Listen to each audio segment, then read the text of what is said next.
Madam Speaker, I speak in support of this bill introduced by the Honorable Finance Minister. Today, this House is addressing an issue of eminent importance that will positively impact the lives of more than 20 crore depositors of urban cooperative banks, district central cooperative banks, and state cooperative banks, whose lives and life savings were under jeopardy because of a regulatory twilight zone. That cooperative banks are in a precarious state owing primarily to unprofessional management and non-compliance with modern banking practices is beyond dispute. When these banks crumble under their own weight, helpless depositors are left to fend for themselves without much effective legal redress. We have seen how in the recent past, thousands of depositors, primarily from modest middle-class backgrounds and lower middle-class backgrounds, have been defrauded. The PMC Bank case in Mumbai and the Sri Guru Raghavendra Cooperative Bank case in my own constituency of Bangalore is a case in point. This is a result of proper lack of regulatory oversight by cooperative banks by the RBI. For all these years, despite cooperative banks performing solely banking functions, they were not fully accountable to the RBI.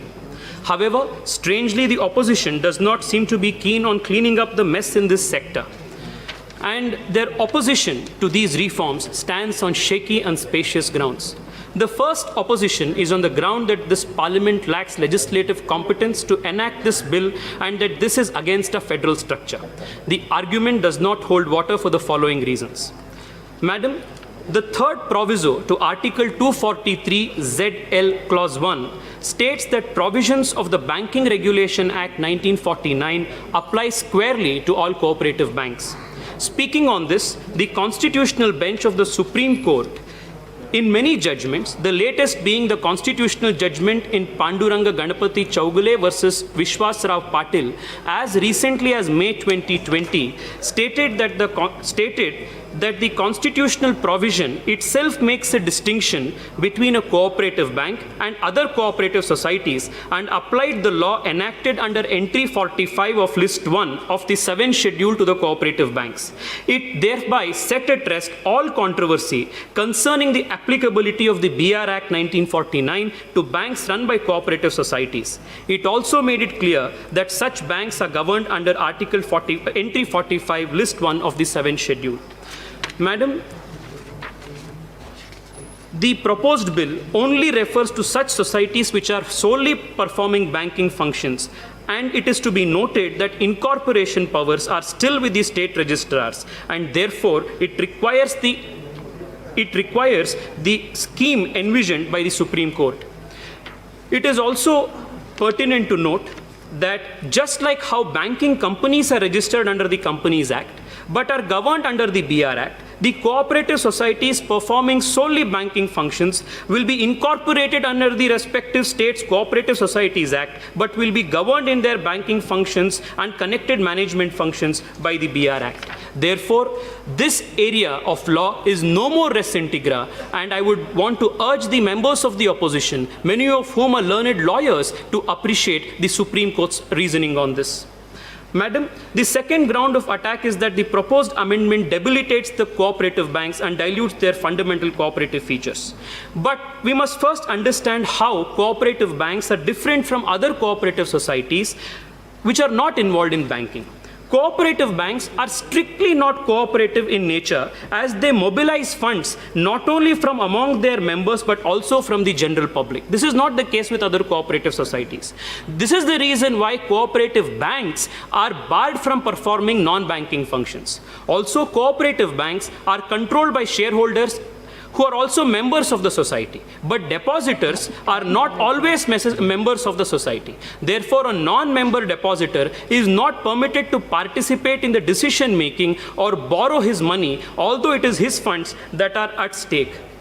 This places cooperative banks in a class different from that of other cooperative societies. This is the reason why all cooperative banks repeatedly has been held that must come under the supervision of the RBI.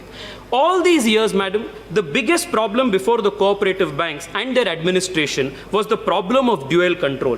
While urban cooperative banks came under state RCS and the RBI, district central cooperative banks came under the NABARD and the RCS. The Madhav Rao Committee of UCBs in 1999 had highlighted the problems of this dual control regime, and I would want to quote few lines from the report. It said, "Perhaps the most significant factor which adversely affects the performance of urban cooperative banks and prevents timely and adequate remedial action to prevent sickness is the dual control over the urban cooperative banking sector. The committee is convinced that unless the dual control is replaced by unitary control, it will not be possible for a healthy urban cooperative banking sector to subsist. This unitary control must recognize that whereas the cooperative character of UCBs may be controlled by the Registrar of Cooperative Societies, its banking functions must necessarily be under the control of the sole control of the RBI. This precisely is what these amendments propose to do.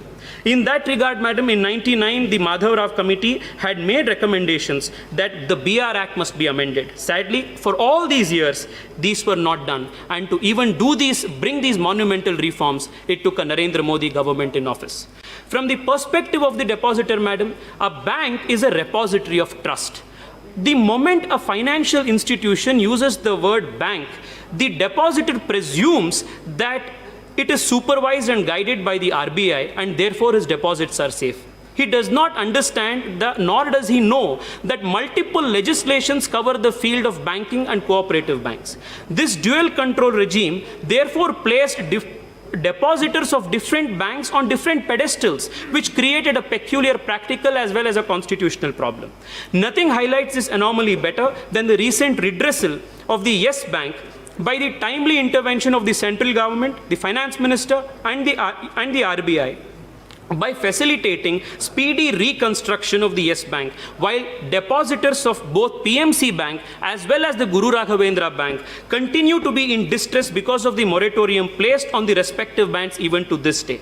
This was because the law, that is the BR Act, permitted the RBI to restructure and reconstruct banking companies while not allowing for the same in respect of cooperative banks. This was a gross violation of the fundamental right to equality of depositors. I must thank the Finance Minister, Nirmala Sitharaman ji, for bringing this issue to a closure, because very recently she had met with the depositors of Guru Raghavendra Bank in Bangalore and had assured all of them that appropriate legislative measures would be taken immediately to address this big legal anomaly.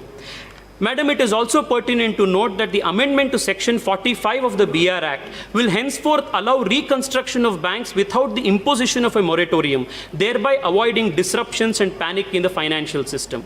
Madam, it was appalling, rather surprising, that few learned members from the opposition said that law and legislation must not apply to the cooperative banks and that they must be let alone, that there must be no law that must apply and regulate their functions.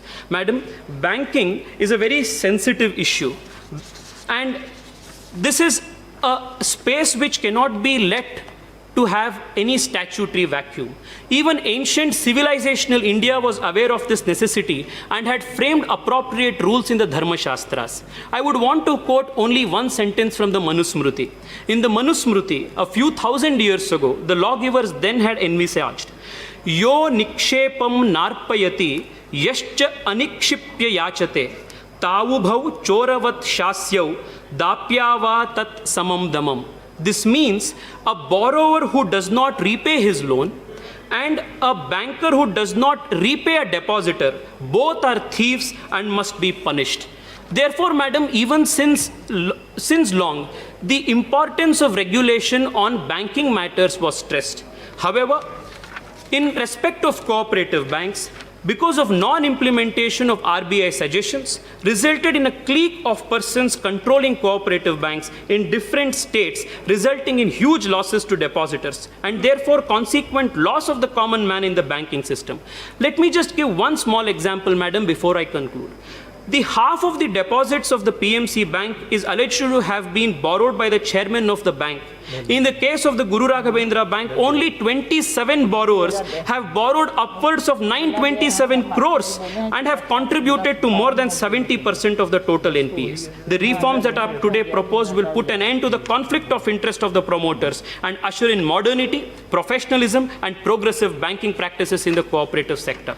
Madam, the most other important aspect of reform that is being proposed is the auditing of the cooperative banks. Cooperative banks have often been found to cook books to suppress their maladministration.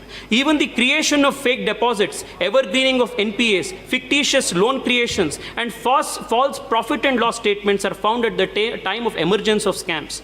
Madam, again in the instant case of the Raghavendra Bank, it had paid an excess of 70 crores as income tax by presenting false profit and loss statements even when the bank was suffering real losses. Madam, it is also important to note that the instant reforms are addressing one other pressing problem of cooperative banks, that is the difficulty of raising capital.